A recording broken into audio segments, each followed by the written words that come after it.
by a very special guest, Amenirena. How are you? Amenirena. Hi, you can call me Rena. Hi Harry. Hi everyone. Hello, Rena. I'm sure loads of people on Facebook that are watching this are going to know you. If they don't, here's the opportunity to find out about you. And we met a couple of weeks ago.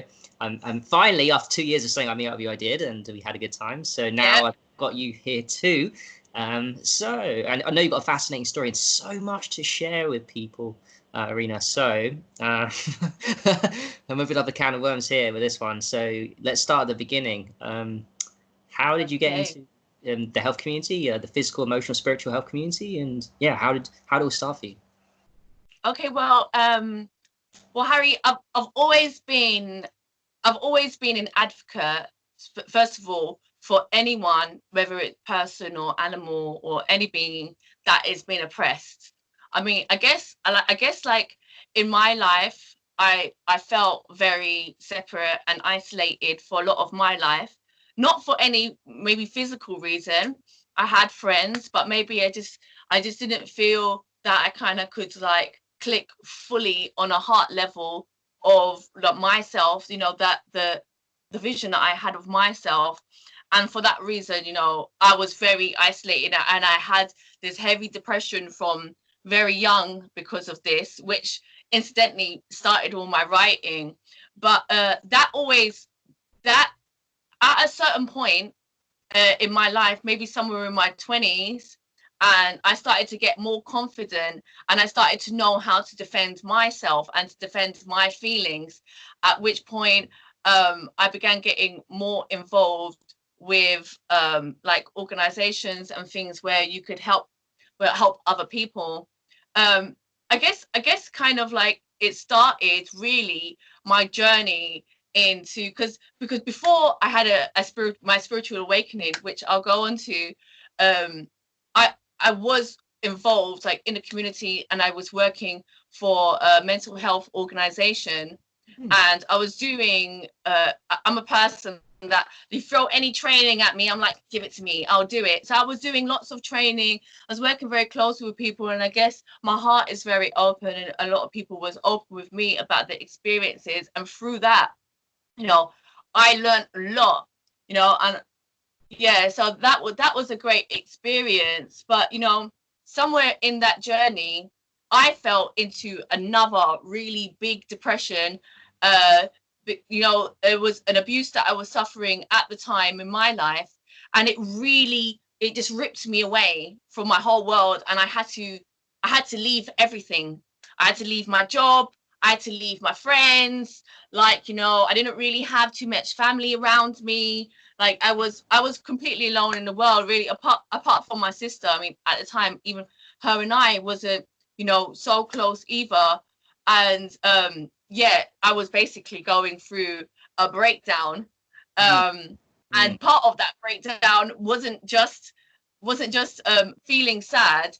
It was also about like, pushing this energy outside. So I went from this person who I guess was always kind of like fun loving and partying with my friends and everything, to like more of like a reckless type of that. Do you know what I mean? Yeah. I was kind of like in a phase where I was experiencing everything, and I was doing a lot of stuff that wasn't good for me. But then something amazing happened. I met my husband, my now husband Mal, and and together, him and I, he was going through a similar thing. Together, him and I, we started meditating. And it was this meditation that really just opened up everything, opened up all the trauma, and really brought us closer together as well. And so we was doing a lot of things. We were taking various substances and stuff as well. I won't lie, because we was partying, as many people do. But instead, I got so fed up with it. I got so fed up with this cycle just going round and round and round. Like this fighting force that I had in me, the one that I used to protect people with, I started using it for myself, and I just really started just shutting everything down. I was just like, okay, if we're going to do these things, we're going to meditate instead, and all who don't like it can go. And guess what? They left. Mm. And we was alone, Mm. and we was really sad, and we were, I would say we were quite like, we were hurt by that. Mm. But that time taught us to really like to get to know one another and love each other and trust one another as well. You know, we really became bonded through that experience, through having to have each other's backs. And we just continued meditating and meditating and meditating, and we started having these, well, what I would describe as awakening experiences. Some people would describe as psychic experiences, or spiritual experiences. But whilst in these meditations, we were starting to get joint messages, him and I together.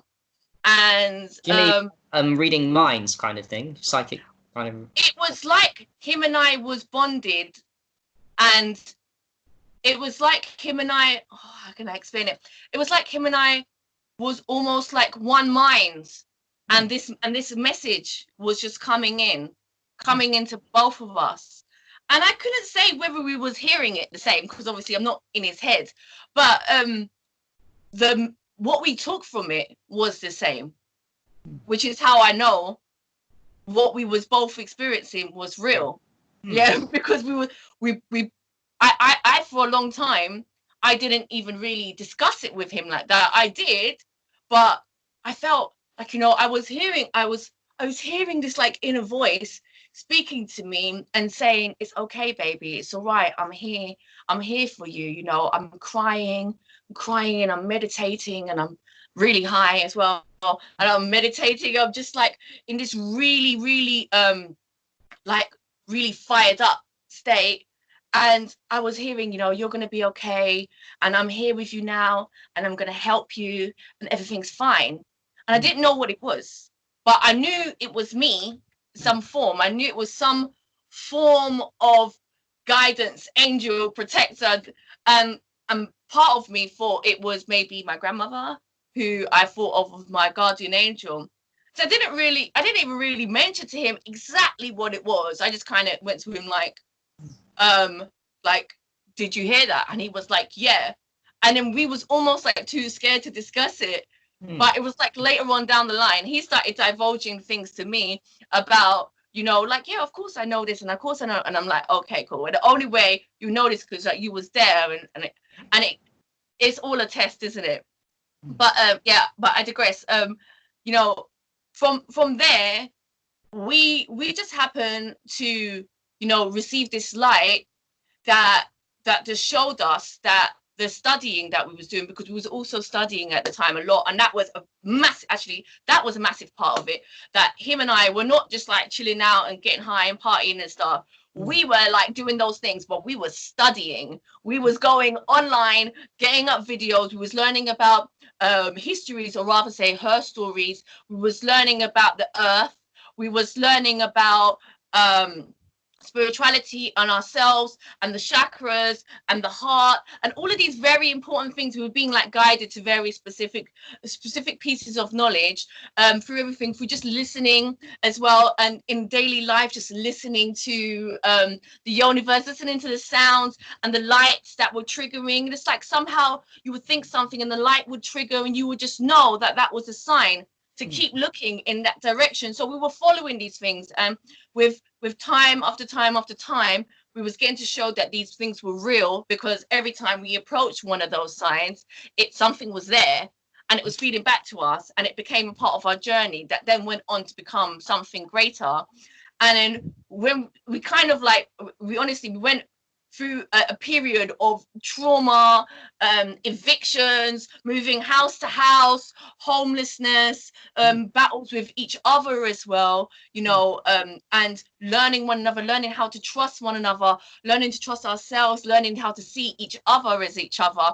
And then just out of the blue, one day we kind of, I guess we learned enough. We had a spiritual awakening together, where we had like basically like a vision together, where us, what I know as myself now, ourselves, you know, came to us and said, yeah, like, you cracked it, the earth's flat, and I'm the mother goddess, and you are me. like, you know, now we've got to do some work. I'm like, whoa, okay, this is a lot. But it's like, you know, what, the Earth's flat? Fucking hell, crazy shit. Someone's watching this going, what? The Earth's flat? What the fuck? What are you talking about, guys? Yeah, well, you know, we do like to kind of drop those things in there quickly and everything, you know. It's not necessarily about like what shapes of things are and everything, but more so to do with who we are, what our history is, and how we've managed to deceive ourselves, and how that deception becomes like a binding spell on us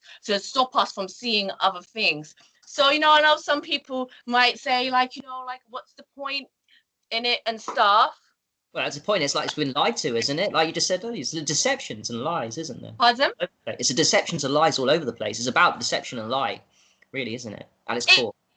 It's the realization that, you know, the world around you as you see is not.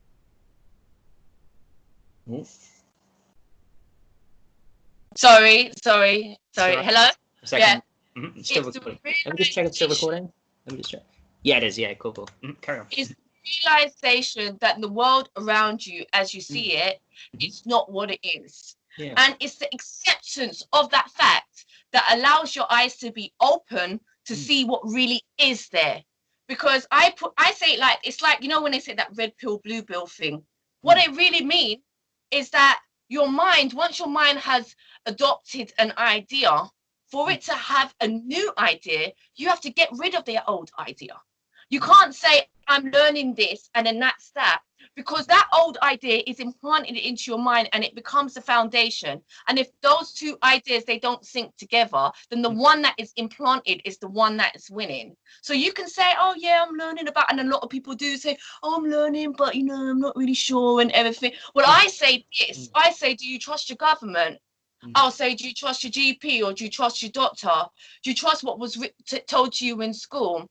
Because I see people go to school and I see some people go into amazing jobs and I see most people go into the shit jobs. So what good was school really? How really well does this, what we have, work for us? It doesn't work very well at all. How many people are really happy out there as well? I feel like how many people are really happy? How many people we outside there are really happy? They give the impression they're happy, but I don't think they're really happy deep down. And you'll find out when we get to know them. You're like, oh shit, they'll go, I'm on depressants, I'm on antidepressants, or like I go to a job I don't even love to do, and it's like a bit depressing, really, isn't it? All that stuff. This country is not a third world country, as they say it. We have money. We have opportunity, we have resources, yeah, we have all these things here, but it's one of the most depressed countries in the entire plane. Yeah. So let's, so if we can cut the shit on this one, yeah, because you know people can say, oh yeah, like I'm all right, but you're not all right. If you are all right and someone's sleeping outside your house on the grounds, yeah, we are not all right. This system is not working, and then we ask ourselves, is there room for a higher truth, one that does work? And if there is one, can I just humor the idea of setting that shit aside so I can really look to something else? And this is the thing that, you know, that knowing about our geocentric plane, yeah, this is the thing about that it topples all of that, because once people really get into it, I mean, it's no wonder those people that call themselves flat earthers are so like this, because they really understand, you know, the difference it makes in your life, the difference it makes into your mind, and the difference it makes to your perception, the shit that you will take, the you know, like it opens everything for Andy and I mean, we watched that Eric Dubé Under the Dome and we was like, fuck. You think we went, oh my gosh, like, no, like, you know, is it? Oh, I don't think so. Where's the scientific proof or whatever? We watched that and the shit made sense, yeah. And the first questions I asked myself, I said, wow, who made this then? So rather than being stuck in that cycle that a lot of people in, they're just going round in a cycle, we just moved, we wanted to learn more. And this is the greatest thing about this mother goddess like theology, yeah, and understanding self as the mother goddess, is that, you know, it's about respect. And I'm a person that grown with a lot of that. I was raised by my grandmother, and it was always like, you know, that person's talking to you, you look them in the eye and you listen to what they're saying. You know, it's the simplest thing. It's the foundation of everything. And it's what some people lose actually when they begin looking into these subjects, because they don't necessarily, I don't think, maybe for no fault of their own, because it's just life, isn't it? We don't all have it perfect, you know. They just didn't know how to, they just don't have manners. They just don't have manners. And because of that, they don't know how to interact with others. They don't know how to take in this information and then pass it on respectfully. Yeah. I feel like arguing is a way to give this most blessed, most beautiful information about ourselves and our soul and the world, the thing that can save us, the thing that can open our eyes to reality and really bring us back to life and knowing and oneness with self and each other. You think you can debate about that? You can't debate about that shit. There's no debate. It's only discussion. If you're interested, I'll speak to you. And if you're not interested, that's okay. It's not for you. You know. Yeah, so like like, you know, this, once we had this grand spiritual awakening in the both of us, it's been a journey of healing self and healing our inner wounds. And with everything we learn by healing self, you know, we pass that on. And as we pass that on, more things come in. And it's gone from understanding ourselves as the earth and the universe to exploring the ethereal plane through like opening our consciousness and our 5D abilities. You know, people are going to be wondering, what are 5D abilities right now? 5D abilities, Marina. I think, are you going to say, is it psychic abilities? I don't even know myself fully. Psychic abilities, you could put it like that. I like to call it telepathy, because telepathy is the best way to think about it, because it's about communicating with your consciousness. And it's something that I didn't do before I knew who I was, before I knew we were mother. I didn't know that I could speak to myself. But I did something where, because I believed that my grandmother was listening to me, you know, even though she's not here no more. I would, when I felt so bad that no one could speak with me, then I would actually take myself away and I would cry because I was really, really depressed. But I would actually close my eyes and look inside and I would say, like, Nanny, help me. So I would, like, you know, I would take that and I would internalize it. And after a while of internalizing it and really kind of screaming out, that's when I started getting these responses from my thoughts. And at first I thought that, you know, like it was something else. Like, you know, I didn't know what a deity was. Like, you know, I have only got the idea of what deities are from religion. So I saw it as, okay, like this is Mother Goddess and this is me and she's teaching me. So I'm hearing her. And then after beginning to have these inner conversations, I'm like, wait, like, you know, this is me. I'm mother and I'm communicating with myself. And these thoughts I'm having, I've been having these thoughts my entire life, but I always just thought of it as just me going back and with not having this kind of like, you know, this conversation with my higher self. I thought it was all external. So when you realize that your thoughts internally are not directed external, they're actually directed internally back to you, then you can begin to respond to those thoughts. Once you begin responding with those thoughts, that's when it really gets exciting, because you realize there's so much within you that you don't know technically yet, that you can teach yourself. And literally there's anything that comes into your mind and heart, any challenge that you're having is to be taken back into that internal dialogue, so you can work through it and then you can get the answers there. So literally, so we were just growing, and we are now, even still, right now, every day, like, you know, more and more. And yeah, this is one of the main things that I try to teach people as well, which is how to open up this internal dialogue with self and realize that self is guiding us. And also then it goes into the alchemy of the reflection, and there's several alchemies that come with it, but that's just the beginning. Yeah. Very powerful what you said there. There's so many things that we can go next with this. I was thinking as well, maybe you touched upon 5D and stuff and psychic abilities, and I know I've talked to you. You do have some yourself. Tell us about some of the procedures, maybe the meditation too. Some things that you do that are rather cool. Maybe I was thinking maybe this one that you do that are kind of like give you weird DMT experiences and things that prove to you that you are talking to yourself, and it's we are all God and all these kind of things. So yeah. Mother, yeah, we are all mother, yeah. So so things that I do, so things that I have taught myself, I teach myself things regularly, and I make sure to teach myself them first. Or what I do is this: I don't leave all the work to my internal, because I like to give myself an opportunity to go and investigate and do some of that, as a mother would do, just kind of like leave the keys. And especially in the beginning, I was more guided a lot, and now as I become more one with myself, it seems it's like, well, my higher self is still teaching me at the moment. But one of the things that I showed myself how to meditate in the dark room meditation. I think that was one of the most important ones, because that came with a story as well. And a lot of, like, indigenous cultures, their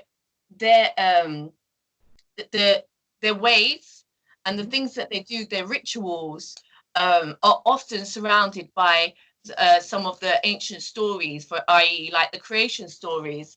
So Mother taught me an amazing creation story, which then I went and did some research and then realized that many ancient cultures actually have this same story, and it's about that consciousness being all matter and just darkness. And she says that we are basically born into the dark.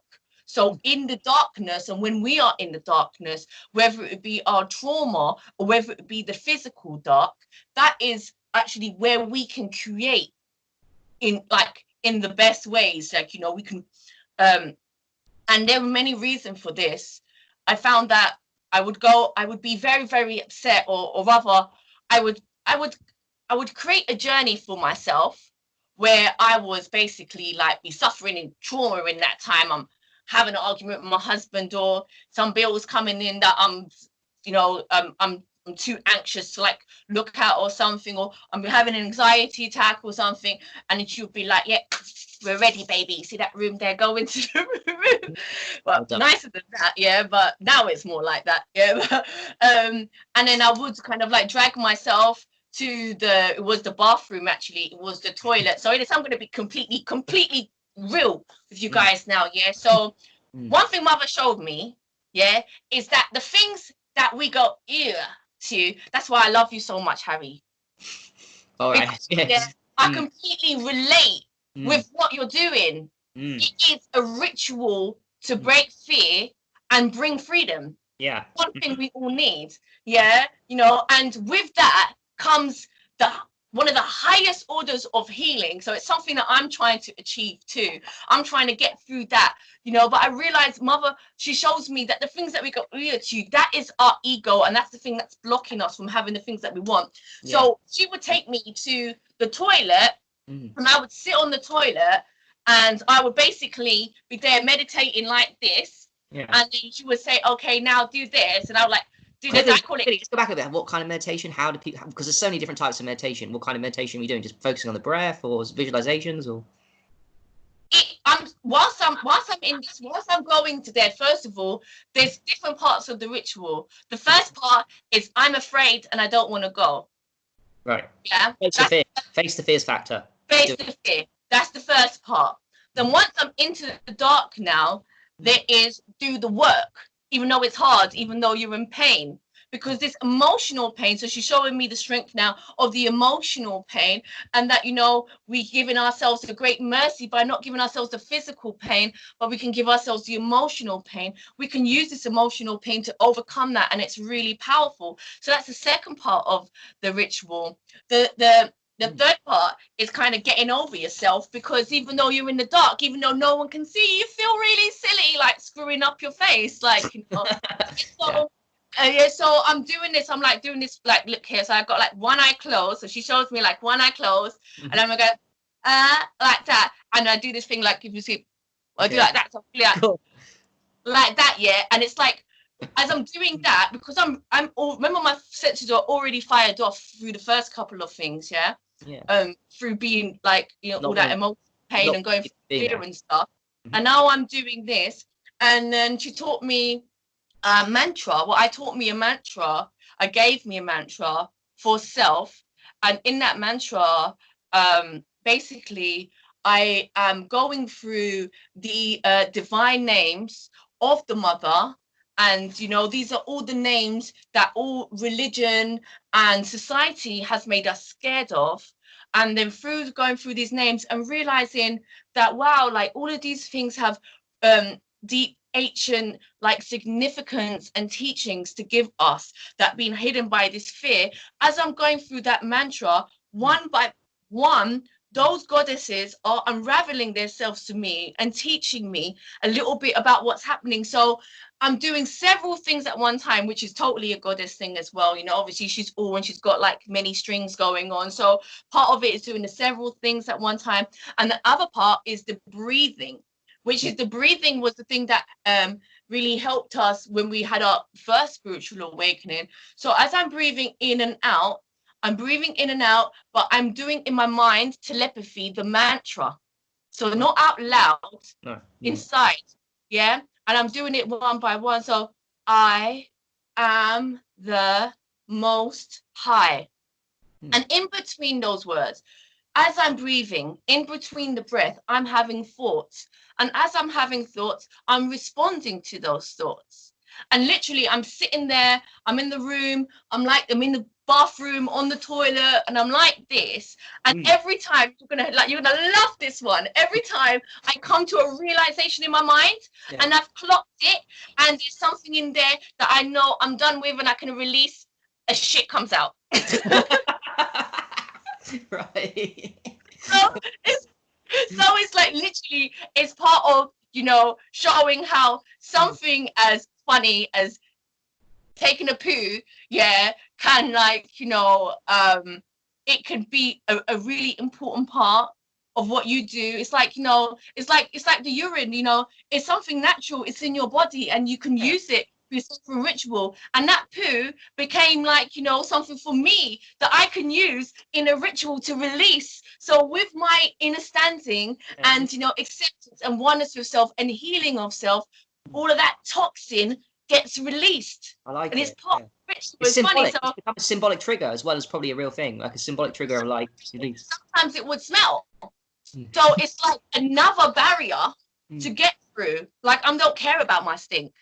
I care about my awakening. I care about my love for self. That didn't even bother me at all. So it's like really tested my integrity as well, and my love for self. So I did this meditation like literally like every day for a year and a half. With some other stuff. How long were you in the bathroom there for? Half an hour, an hour a day? Sometimes half an hour. Sometimes I've only got enough energy just to give a little bit, because, you know, I'm so fighting it. Like, like, fuck you, mother goddess. Like, you know, I'm not doing this today. You're not doing this to me. But, okay, I'll give you 5 minutes kind of thing. That's an important point, because, like, just a couple of minutes a day to me is more powerful than some people that do it, like, say, do something healthy, like, a lot, but hardly ever. So what you're saying there is do a little bit, like, a lot. Do it every day regularly. Be consistent daily. Like, even if it's just a couple of minutes, like, you know. It really is. And also to, like, not beat yourself up about what you can't do, you know? Like, I learned that even on days when I did miss it, like it was a day here and there when I did miss it, not to even feel bad about it. That's okay, because we're all on this journey where we're growing, and we're not meant to be perfect. We're meant to be imperfect. It helps us, you know, to keep learning, to keep growing, and it reminds us that we are our own baby. You know, we're not. We think, oh, we're grown and we know it all, but we're not. We're the child of ourselves, and that's how we continue to give ourselves love as well as knowledge. you know. So it's really, really, really important. But yeah, there's so many great things. There's the dark room meditation, which Do you? Oh yeah, quickly. You do see? Did you in those meditations? Were you seeing DMT creatures? Is that something else that you talked to me about? Was that that time that you just regularly see lights? well, now is that same meditation has grown, and after a certain point, just like in consciousness, just like in the cycle of the ages, I stopped needing to go to the dark, and I began to be able to do that in the light. And that was the teaching to me, to show me how that cycle works and how that creation pattern is works. That even though we're born in the dark, that doesn't mean that we're going to stay in the dark forever. It's just a part of our birth and the foundation. And it's a part, you know, like, you know, really, I really miss dark room meditation all the time. Like where I live now, this is light all the time, which I guess is a reflection of myself. But I do miss the dark room, and I did buy a black box, you know, a black box to sit in. You know, some girls like, you know, nails and makeup and stuff. I like black boxes to meditate. Yeah, fair. But I digress. Yeah, like it went from there into taking that mantra into other forms. So I could do that mantra now anywhere. I could do it sitting in the sun, with on my feet, looking at the sun, and show me as well how to meditate in the sun. Same thing, same technique, because this is, I call it Kali face. Kali is really, really, really, really important. I think one of the probably most important ancient deities, because Kali really teaches us a lot about loving ourselves when we are not nice people, like, you know, because Kali teaches us that these experiences are not there to show ourselves that we're failures, but to show ourselves the parts of ourselves that could give more love and healing to, you know, and also to know that part of that is because our heart is asking for more. So we have to go through some of those things to go on. And I really do feel like Kali, like Amenirena, is a deity, and incidentally, Amenirena has one eye as well. So this might be how these deities are connected, you know, and through the different ancient civilizations, because Amenirena is Kushite, and of course Kali is Vedic, and you know, she really like it. This face, because I say this is a etherical image, this etherical blueprint, this face that she does is not just a pretty face, it's something that we can adapt. And when we do it, it gives us this kind of like a supernatural ability to see into 5D. And when I'm closing my eye, so I'm looking at you now, but I'm not just seeing through one eye, I'm actually looking into the darkness here. And I feel like in this position, I'm having more and more and more downloads. And like often I will record in like this as well. So I'll be like, and I'll be like recording like this as well. It takes like a little bit of concentration, so you've got to get into a trance to do it properly. But it's a really good way to sun gaze as well. And yeah, I mean, I realized that part of that sight, seeing in the dark. Oh yeah, sorry. How did I miss it? Really important thing about in the dark is what happened when I came out of the Goddess Gateway. When I came out of my mantra for self, by the time I got to the end, the room was not dark anymore. The room was up. And I could see everything in the room. I could see the shower. I could see the walls. I can even see bright lights. But most of all, I can see my face looking right back at me. 2 eyes right in front of me, looking at me. And now I just relax. I'm just like sitting in the toilet like this. And I'm just like, okay, I made it, mother. Like, you know, it's like, yeah, good baby. Yeah. And we're having this dialogue. And that, you know, I'm saying like, you know, I don't know what to do. I'm stressed about these things, and I'm giving myself advice. And it was like a way of connecting fully with my consciousness, where I'm able to really feed myself that advice. Like right now, I do feed myself advice all the time, and probably more so now because I've come through it and I've trained my mind to be able to have that connection. But I realized that mother doesn't give us everything like that. We need to sometimes go through things so we can get to a point, just like DMT, you go through that gateway where you can get to a point where you can have this clear pathway to self, where you can communicate. Oh, look, there's a little feather to say hello, that's proof, yeah? Like, there she is. Yeah, so like, you know, clear a pathway of connecting with self, yeah, and then you end up being very grateful, and then that means it really puts a halt on the depression as well, because you go, we can hardly fucking be depressed in it, like what happened to me, if what happened to me was for this moment, and this what was just told to me is so important. So yeah, like, you know, this seeing in the dark became seeing, and it became I over hear a time. lot of people do that. There's a very common experience in the dark room retreats. If you go long enough, that people start seeing light in dark. That doesn't make any sense logically if you come from a science mind of like, how can you see light in dark? But there's some truth to what you guys are experiencing, which is crazy. People have to experience it. Don't knock what you don't know. So, Exactly. The dark is light. mm, Mother teaches me that everything is love, and that's why the dark is light. That's why you can see light in the dark, because yeah, the dark is like the dark, like if we look at even the colors, I don't like to call them black and white, because you know the names have all been jumbled up. But if you even look at like black and white, they're both colors. To be mm, non-colorless, it's clear. yeah, There's nothing there. So the black is projecting something, as well as the white is projecting something.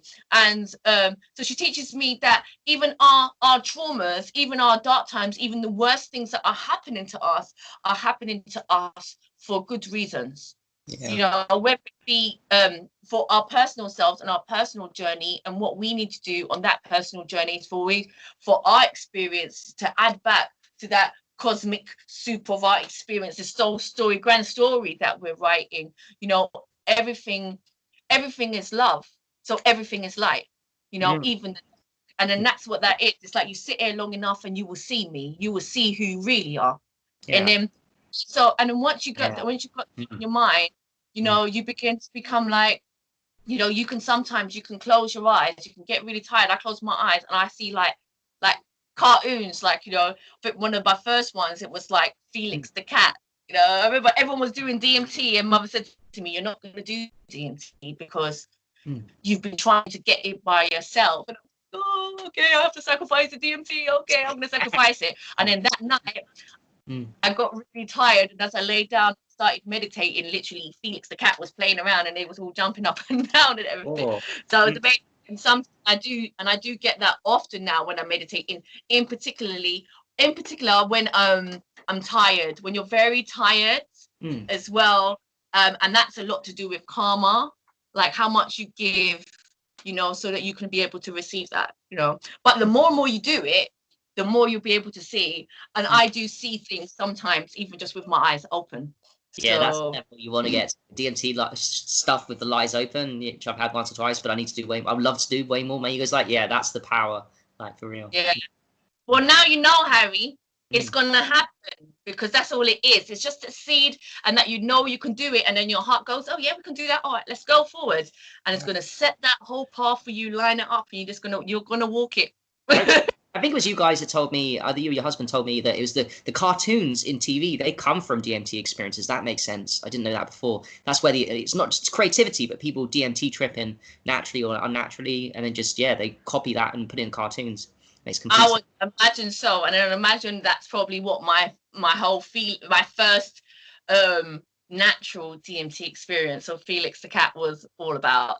You Mm. know, trying to show me something, because yeah, mother always makes it meaningful as well. It will look like, it would be like something like really something really kind of like childlike in a way.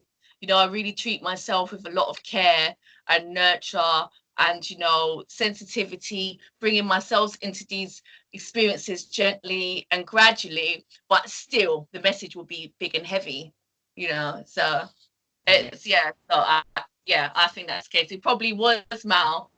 Yeah. He's like big on that, connecting the codes and the research, you know. Definitely, yeah, he's got good knowledge.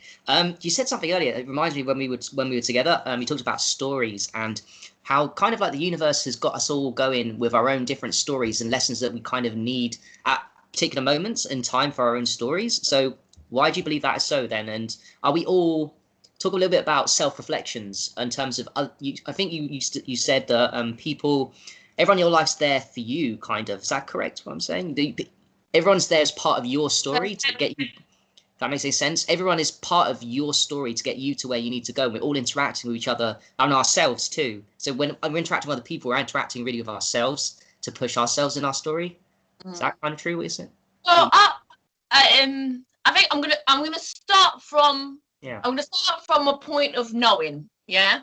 So I'm not asking anyone to believe me, but maybe just kind of listen as if it's a story. Yeah. To be able to just like so I can really like fully explain it. You know, we are all the mother and we're all having this experience. Right now, I'm the mother, Rena. Yeah. You are me, and I need to say something to myself. So I'm sending you to see me. Yeah. So I can tell myself this. Sometimes when I do my meditation, as much as I love myself very much, I am my own best friend. Yeah. It's kind of like not the same for some reason. Maybe I'm still very rooted in 3D reality. And whilst we are rooted in 3D reality, we do look outside, we do look externally for people to kind of affirm the things that we already know in our hearts.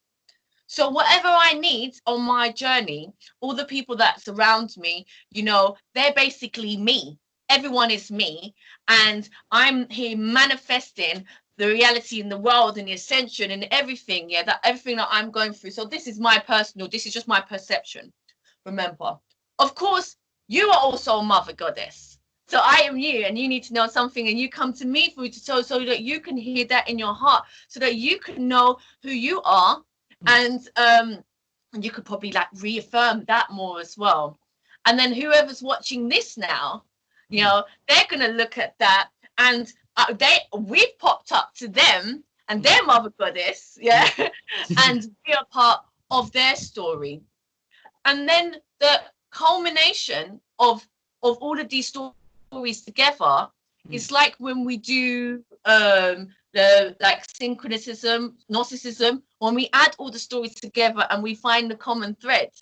Is the common thread the story of the universe? I guess it's like, if you ever seen one of them, it's like a really famous Bob Marley like painting when it's got loads of different Bob Marleys, but when you look at it from far, it just looks like one face. Yeah. That's what we are. That's the universe. We're very many stories, but we're one picture, like, you know, and it's macro. It keeps going in and in. And now I'm going to go back to the first thing. How do I know that this is? Because I'm manifesting. I know because through my like life's experience, yeah, and what I'm doing and the things that I'm learning. And as I said, I teach myself very many things, and I learn to see myself through my reflection. And I learn that just knowing that you are me, it gives me incredible compassion for you. Like, I was already a loving person, and I love people, and I love all different types of people. But now that I know that you're me, I'm so happy, yeah, because like, wow, like, you know, that's me. Like, I'm really excited about that. There's maybe things that, you know, I won't see achieve in this lifetime, but I did because I'm Harry. I'm really excited. Like, that's amazing. You know, so all of these things, just knowing all of these things opens your heart and your mind so much. And once those gateways are open, then you become connected with all sorts of things. Like, if you know that you're everyone, if you know that everyone is you, first of all, I cannot argue with someone who's arguing with me, but I know that that's me. Do you know what I'm saying? Because it doesn't make no sense. I'm arguing with myself. But I can accept some things. I can accept that maybe I am being annoying. I can accept that maybe, like, you know, I am maybe blocking me from going on a certain path. I need to take another path. I look at it differently, rather than kind of steaming into that relationship like that and just being blocked. I say, wow, there's a block there. I'm not meant to go there. That's me blocking myself. I'm going to go this way. And when I go this way, I find something that's really useful. So how can it not be real? Huh? How can it not be? Then I take those theology on myself, and I apply that to the world. And I go back and I do the study, and I'm looking into these like archetypes, and I'm really seeing everything that I know through what I've learned about me in these archetypes. Written, well, we don't really know, but says written thousands of years before now, you know. So it's the evidence is there, but it's not there as something that you can print it, because it's not meant to be that. It's totally about overcoming the ego. It's about stepping out your comfort zone. It's about doing something that's loving for no reason. Why would you want to continue with a selfish life? Why not try something that's loving and unifying, even if you think it's laughable? If it would unify you, would you try it? You know, that's the test. That's the test that Mother gives us to see really where our heart's at. And when it's not there yet, that's okay. In time, it will be, because if you've heard that, it is the seed and you will get there. Well, it develops over time. There's maybe some more bullshit that needs to happen to you first for you to really go, I'm done, I'm ready. yeah, holy shit, this is deep, man. You're going deep. You're really saying some powerful shit. I'm liking it a lot. That's good stuff. Thank you. Yeah. Thank you. What do you think? Like, quick question for me, actually. Do you think plant medicine is can help some people to evolve into 5D consciousness, or do you think there's a place for it, or do you think it's a cheat, or we shouldn't go there with stuff like that? I think that every single person who's truly enlightened will try plant medicine. Cool. And now some people are going to say to me, oh no, you don't need it because, you know, I can get there by myself. Yeah. Well done, you got somewhere, but it wasn't there. It went there. I'm telling you 100%, because the thing that Mother shows me most is that plant medicine is really important, and everything that we're going through is to teach us respect for that point in our journey when we reach to that level, and that we can actually start to embrace it and become one with it. And I think that we're basically like, those things are connectors to self, and we're put through all of this shit to smash up our ego so we can be ready for it. And when we do that, and then we get to there, we really get to see the healing of it, and we really get to see that little voice that says in the mind, oh, you know, you don't really need it because whatever. That's the voice of the society. That's the voice of the world. That's the voice of ourselves, who we are the oppressor, ourselves oppressing ourselves for us not to see. But when we look and say, you know what, I know that what comes from the earth, what is natural, what brings oneness to you, what brings oneness to some, you know, I can't shit on that. You know, when we say that, with an open heart, and then we really we throw fear as well out the window, because all of this fear comes from the stories we've heard and the government putting laws on what are plants. Right. You know, it comes from that. Oh, it's dangerous, or you can't do that. You're in school and you teach about, oh, like how terrible that is, and you know how gateway whatever, it is a gateway to fucking higher consciousness. That's where the gateway is to. Not saying we're bad, it's a gateway to yourself. So they didn't lie. You know, the answer, I used to say, the answer is always both. They didn't lie. They said it's a gateway, but it's not the gateway down. It's the gateway up, or maybe down then up. Like sometimes. But either way, it's a connection with your higher self and more of your senses. And what happens with plant medicines, in particular those plants that give us psilocybin, that because I did a little bit of training in this before when I worked in the mental health industry, you know, that actually fires those receptors in the brain. It gets them firing. And if anyone who's ever taken psilocybin, on one often thing that you might get feeling like really kind of like, I call it like electric head, and then sometimes like a sharp kind of like a feeling, like a sharp feeling here, almost like a energy, like a wind, like going through your head. So you can feel it, like, you know, when I'm saying these I learned this before, and when I started, and I never did psilocybin then, and when I did psilocybin and I started experiencing that, and every time I had any visions, I always experienced that. I realized that this is true. These connections in my brain, they are like firing off, it opening, and that's the gateways. These little doors of thoughts where they're connecting your thoughts. You got this, like, you know, like these behaviors, like, you know, I do this, and then this is going to happen, and then that's going to happen. those are like little connections that are happening in your brain, and you have to connect enough of them for you to really connect with the pineal, for then you to be like fully opened and start to have like some of these experiences. And when you take psilocybin, they're all firing at the same time. You can just go anywhere you want to go. You want to go into the dark, hello baby, we'll go there. Or it's still good, now go into light, all right, we can go there, you know. So like, yeah, like that can't be like a negative thing. That's where we're all going anyway as we move forward into the golden age. As our bodies become light bodies, these portholes will become open to us. And whilst we're here now, especially rooted in 3D, it's really kind of like essential, to be honest, to experiencing our full self and breaking down this disconnect that we have with nature in plants in general. So right now I'm sitting in my garden, and you know, I got my plants and everything going there and everything, and I've got to say, definitely psilocybin was a big part of that journey. And I'm out here cuddling up and talking to my plants all the time, and I get to really realize, wow, they are conscious and they're here for us. Yeah, I love that. And also, like, I feel like they give you access to a very extreme high level of consciousness than even we're used to in our normal day-to-day lives, which means that when we come back out of it, we've got that reference to kind of shoot for. So now we can do meditations and tap into meditations far easier and go deeper because we've had that reference experience of what we truly are. So yeah, I think you're completely right with plant medicines. I had to say that because one or two people on my Facebook that I don't really focus on this stuff, but I'm just aware in our communities were telling me that we shouldn't be promoting because it's dangerous and people overuse it. And no, we should be, because the right people, the light workers, do use it properly. We don't overuse it for bad things. Okay. So yeah. No one dies of mushrooms. No one dies of LSD. No one. Or even weed. Yeah. Even weed, I think. Weed doesn't kill either. No one dies of weed. Yeah. No one dies of DT. Yeah, yeah. Well, we make no it. No one, yeah. We make it ourselves, obviously. And you hear stories. If you hear any of the stories, they're all fake. I like to use my eyes. I look around me, and I know a lot of people that do these things, and they're beautiful people, to be honest.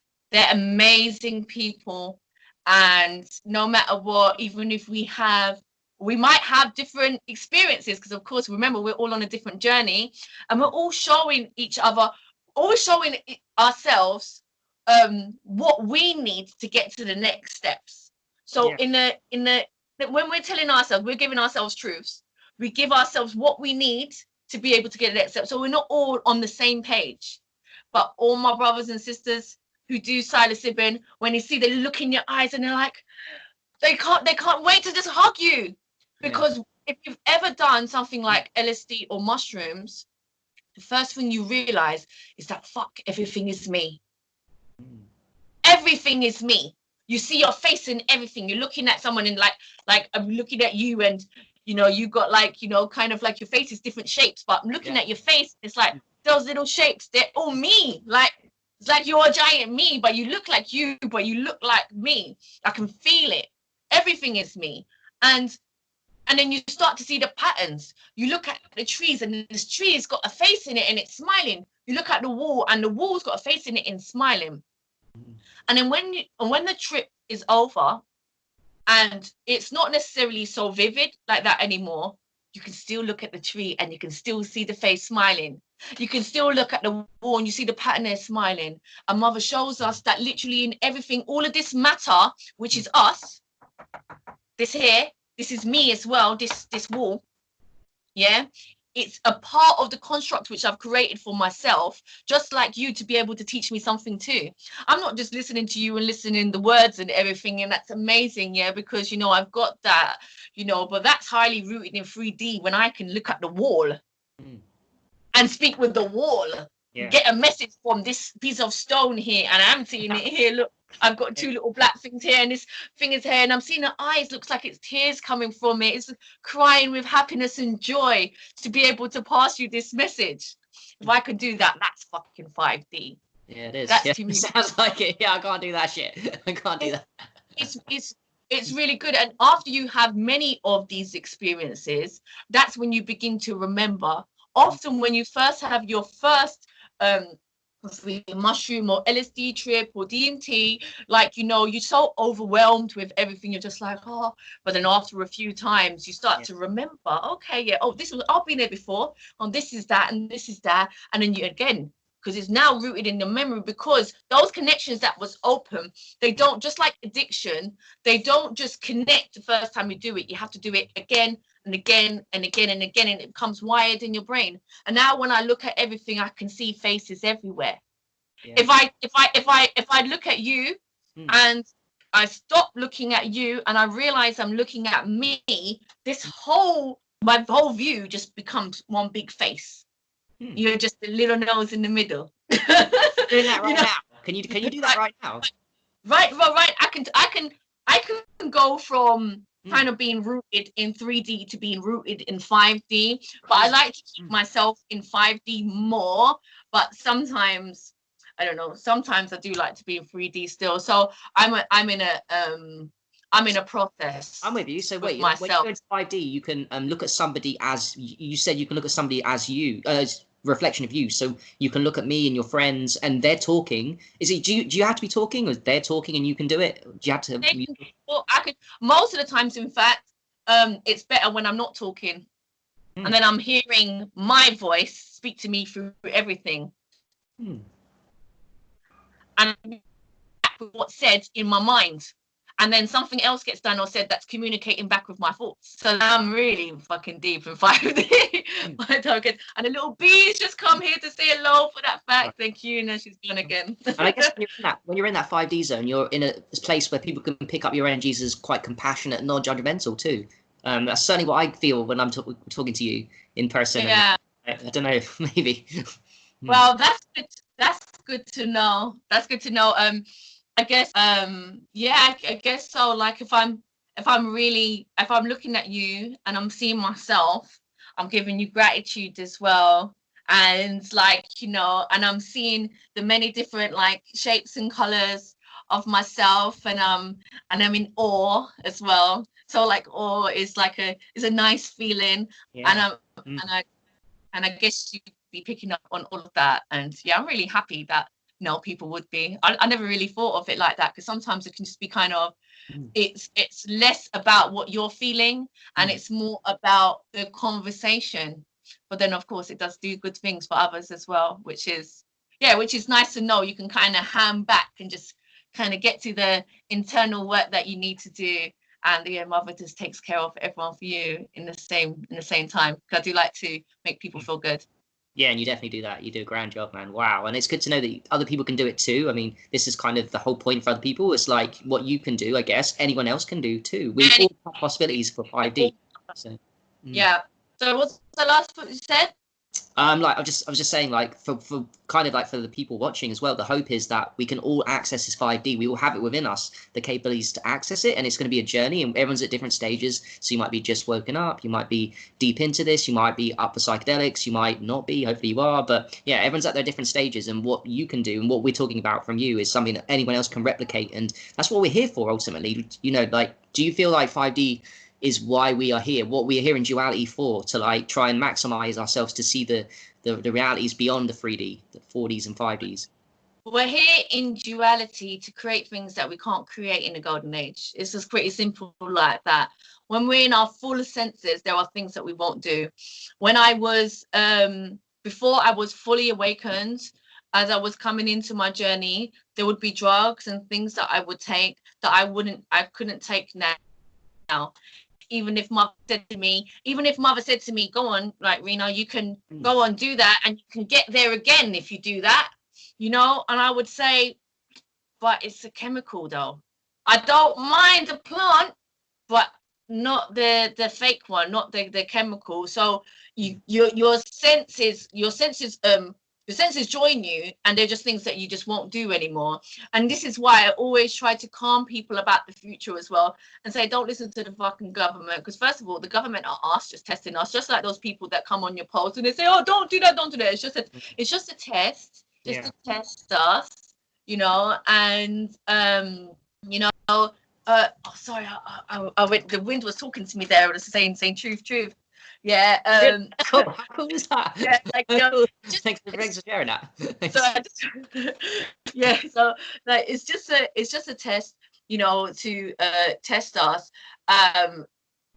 But yeah, because like, because we're so connected, we're only going to go for things that's natural and things that's going to uplift us, and things that's going to be destructful for us, and we're not going to do it. So whilst we're here in what some people are calling the Kali Yuga, other people call the Iron Age, yeah, this is a point where we're really separated and split from ourselves. We can give ourselves an opportunity to really be free.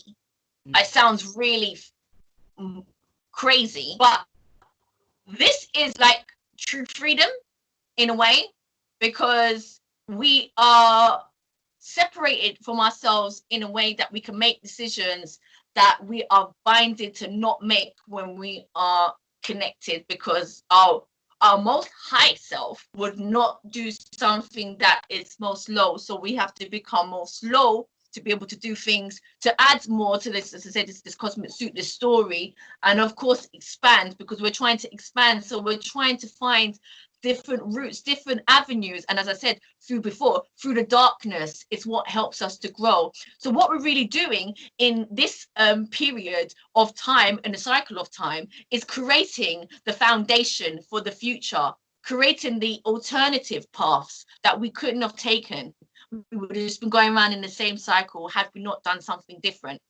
And also it's this journey of love as well. It's a love story, we love, and to be separated from someone and to be reunited with someone is just such a glorious feeling.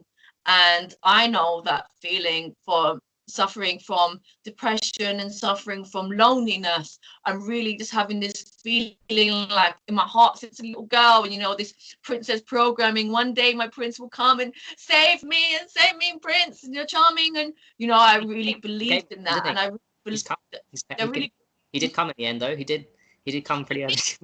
But he came because I believed in him, and no matter what I went through, and I gave love to others.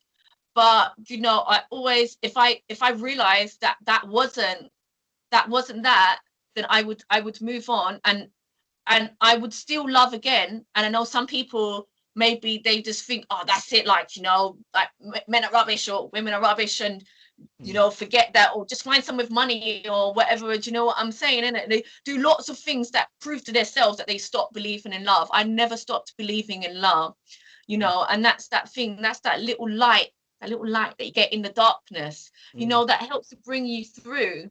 And that's what we are the light in that darkness, bringing us through now, and then reconnecting back to the rest of ourselves and giving that love, back to ourselves. So we love that. We love to see moments where we can give ourselves the most love. And that's when we've been through shit, and you give yourself a big cuddle and say, don't worry, baby, I love you. And you go, thank you, mother. Or it's when you didn't have love for a long time, and you find your true soulmate, and you start to connect and do wondrous things that you only thought was possible in fairy tales that you quite Speaking of that and wonderful things doing together, you and your husband are really passionate about music. So do you want to talk about why you're passionate about music and what kind of music you release, and why are you doing all this stuff with the music? What does it mean to you? Yes, please, that would be really good. So together, Mal and I, we have a hip hop group called M9 Awakening. That's based on me being mother and him being Nine Tails, the artist. And the Tales is not just story, the Tales is also kind of like the energy that gives back to the womb as well. So it's kind of like a word that plays on a kind of like etherical image as well. So the M9 is him and I for that. And the awakening part is very much about the movement that we're trying to do. And one thing that really kind of like struck us in the beginning when we was going through our awakening was how much, you know, music was really speaking to us. And we were meditating, and the music will be playing, and I'll be going, where to go next, where to go, what to do, whatever. And then the music would say, to a line would just drop at that moment, and then go, it's okay, we're gonna, I don't know, someone's gonna come and help you, or something like literally so specific. So the music was speaking back to us through the meditations. And then came the discovery about vibration and the ancient stories from the Aboriginal peoples, or the story of creation, and how we begin in the universe, and the first thing is sound, and that sound is love. You know, it's love. It's like a calling out. What do I want? What do I need to exist? Love. And then from that, that's how we become created, you know. So everything that we do is got levels, layers of like subliminal blueprinting that we do of all of these stories and the knowledge and things that we learn.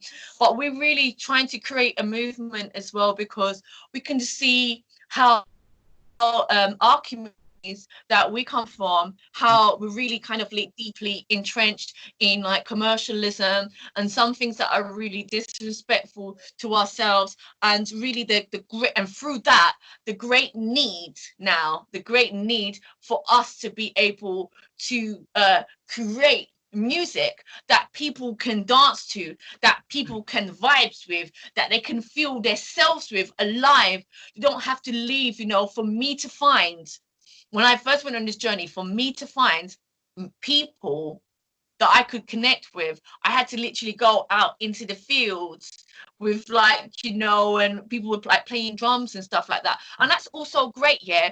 But my friends from where I grew up were not going to do that.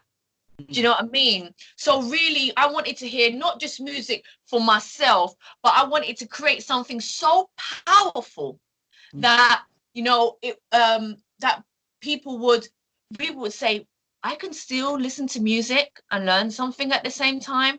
I don't have to feel bored. I can relate to it. I can vibe to it. Okay. And even still, there's still a bit of a cognitive dissonance there, but I can feel it slowly, probably slowly for our own sakes as well. So we can actually, that's the truth right there. The birds flew off. So we can actually, you know, get over our own ego as well, and, you know, not for ourselves, not to be lost in that idea of commercialism as well, you know.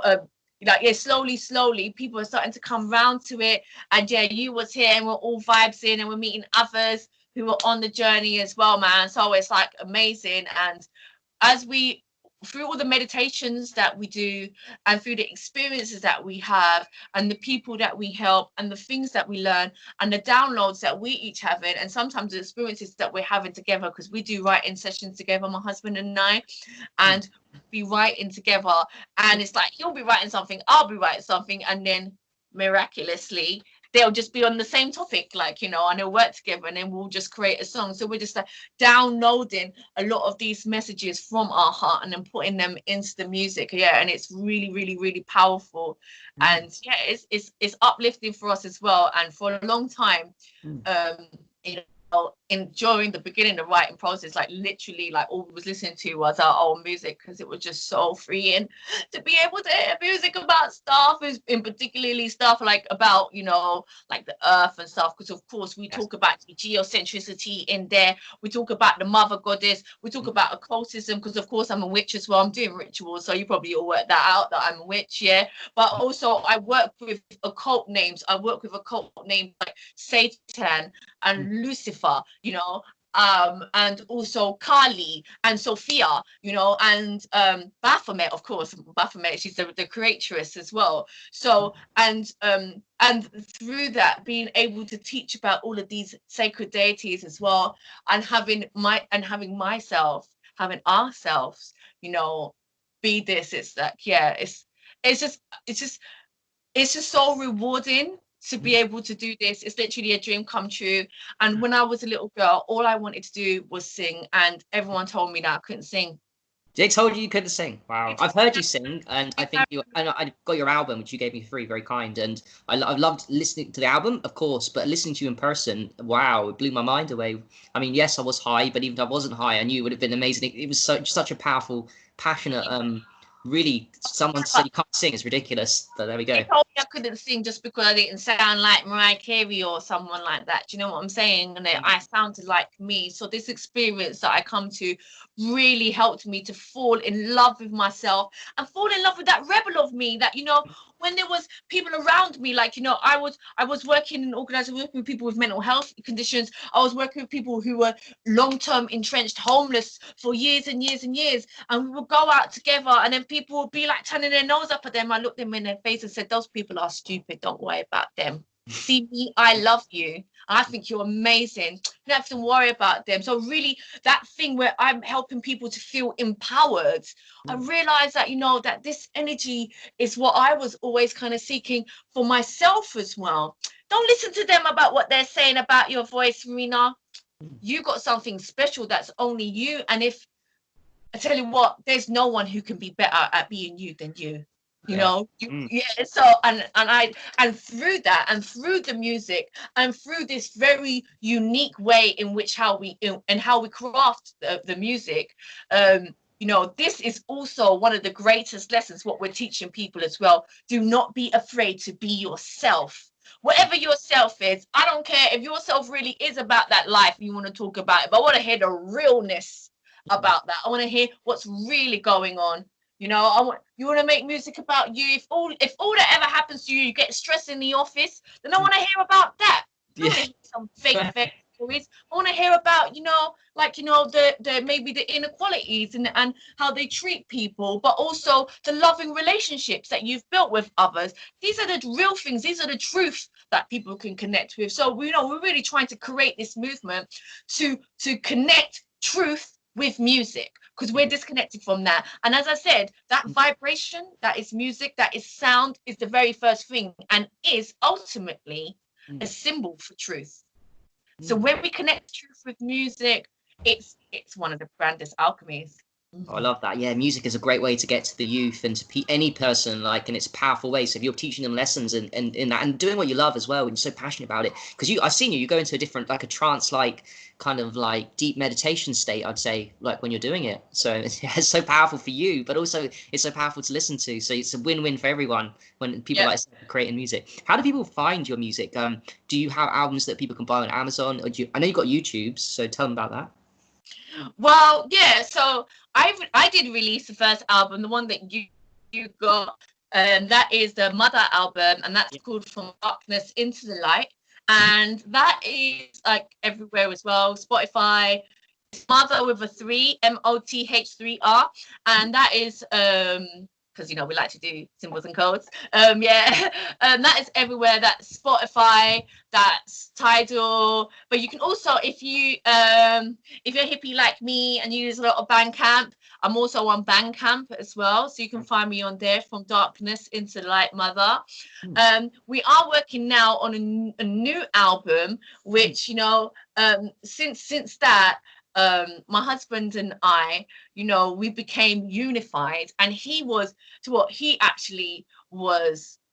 thing that allowed that whole first album to happen. You know, without him, like, we wouldn't have been able to get through some of those songs. He completely worked hard to like put a lot of funding into it as well, and everything that we did to build our studio at home, and the things that we went through together to learn those lessons. I was living in really tiny spaces on top of each other, but still working really hard, going out, going on trips, coming with me to all the gigs, joining in at the gigs, and then me and him became a group, and then he started exploring his love for it through well, and then he was kind of like reborn again as Nine Tails the artist, you know, because like art is one of his things as well. He makes like what he calls DMT graphical art, and so like through that this whole that thing was combined. So we've got the M9 Awakening album coming very, very soon. We've got a video coming out tomorrow, which is the 23rd of April. That's called Warriors, and that's on our Vivo channel. You can find it. The name is M9 Vivo. That's VEVO, M9 Vivo. Yeah, please, everyone, do jump on that and subscribe and have a listen. We've got some great videos on there. We've got, yeah, as I said, a really good video tomorrow. We've got some banging tunes lined up right now. Yeah, so yeah, there's lots of stuff we look at. We're on Spotify as well, M9 Awakening. We're on Tidal. We're everywhere. Well, M9 Awakening are not on Bandcamp yet. We will be on Bandcamp when we release the album. That will be later on in the year.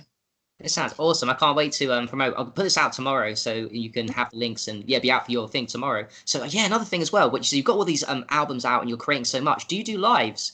I mean, apart from I guess with each other, maybe privately with friends. Maybe do you do any live gigs and stuff on that? Or you've got any plans to do that? As in like performing out live. Yeah, because you said something about gigs in the past, in the first album, right? Correct? You were doing lots of that. I'm just wondering if you're still doing them. No, we perform live all the time. We're performing at festivals. This year we was booked for a few festivals. We still might be doing a few.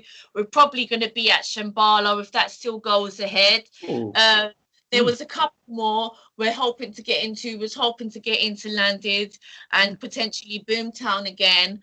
We did Boomtown last year.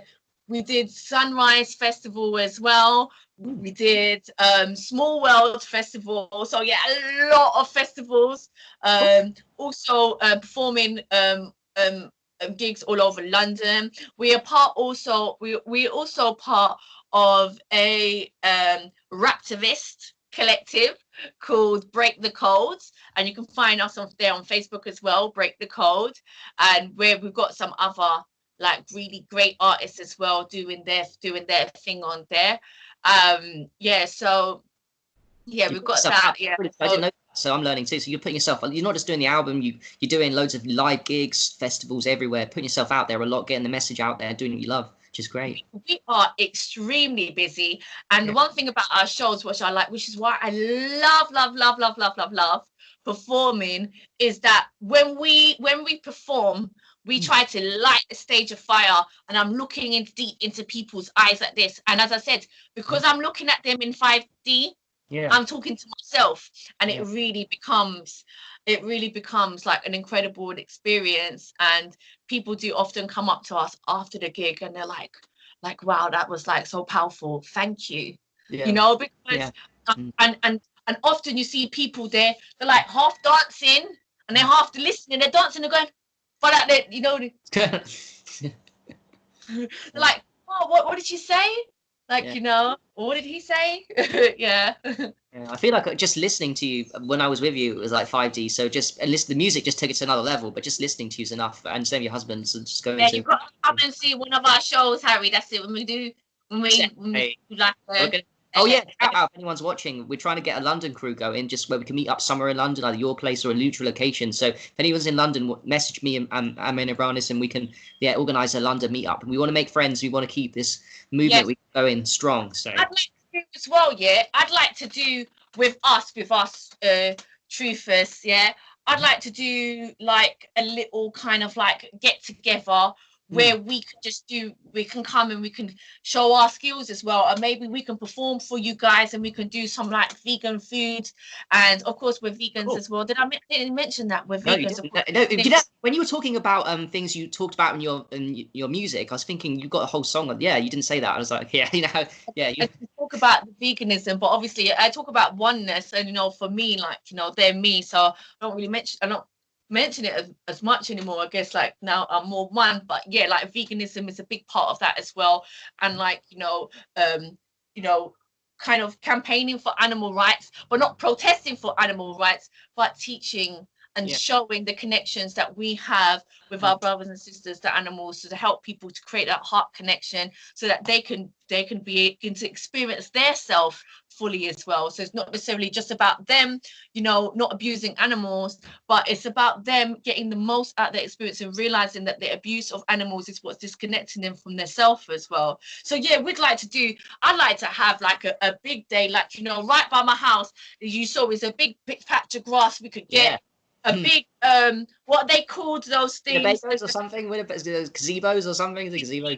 Yeah, we could get one of them, and we could put some speakers and make a little stage. And round here is nice. We don't complain about the noise and that. And yeah, we could have like a little bit of a session. We could do some music for you and do some food, and we just stack. Yeah, I think that would be Well, one. we just put that out there in the universe now, so that's going to manifest and happen. In that, and they would like to come and do that, yeah, do get in touch, and we can get those names together. So for when the time comes, we can just all have a big party and just share each other's energy. And I think that would be really nice. So we can connect as well. You know, it's time for us to connect. It was awesome. You and your powerful husband are powerful people, so we'd love to connect with you. And yeah, absolutely, it's gonna happen now because we've just put it out there, and things are moving on very quickly. Before we leave quickly, is there any last message you'd like to leave people with that we didn't cover, you forgot to cover for the duration of the interview? Any powerful last message for us? Wow. Okay, I think I would be doing an injustice to myself if I didn't mention this at this time, because I don't really like to follow the fashion trends and whatever. Yeah, but obviously right now, everyone, not everybody, but a lot of people are rooted in fear. And the message that I have for you about this fear is this fear is you. This fear is you, and it's testing you just only to help you, to make you grow. You're not going to be able to avoid this fear. As many levels as you block it or you understand it and you grow from it, there'll be something that's going to make you to feel. I just want to say thank you for feeling that, because right now this is the energy that we're having to give out so we can transform this dark energy to become light.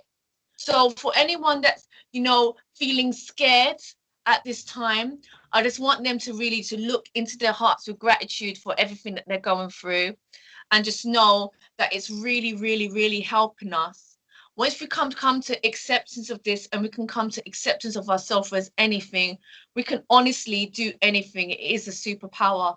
If there's one way to come into 5D, is to accept yourself in darkness. And that's my message. Wow, that's so beautiful. Thank you so much, Rena, for being with us today. And I look forward to meeting you, and I look forward to everyone that's watching that wants to meet up with us too. And for the future, I hope your music, I know it's going to be amazing. I'm looking forward to tomorrow's release, and pray for you and hope that it goes well, and carry on your good work. And like you said, there's nothing to fear, guys. We're all doing what we can here in this world, and powerful people like yourself will really give us hope for what we can experience in 5D. So yeah, thank you for being you. Harry, love you. Thanks, guys, for watching. Let's just see Harry with Rena, and yeah, peace.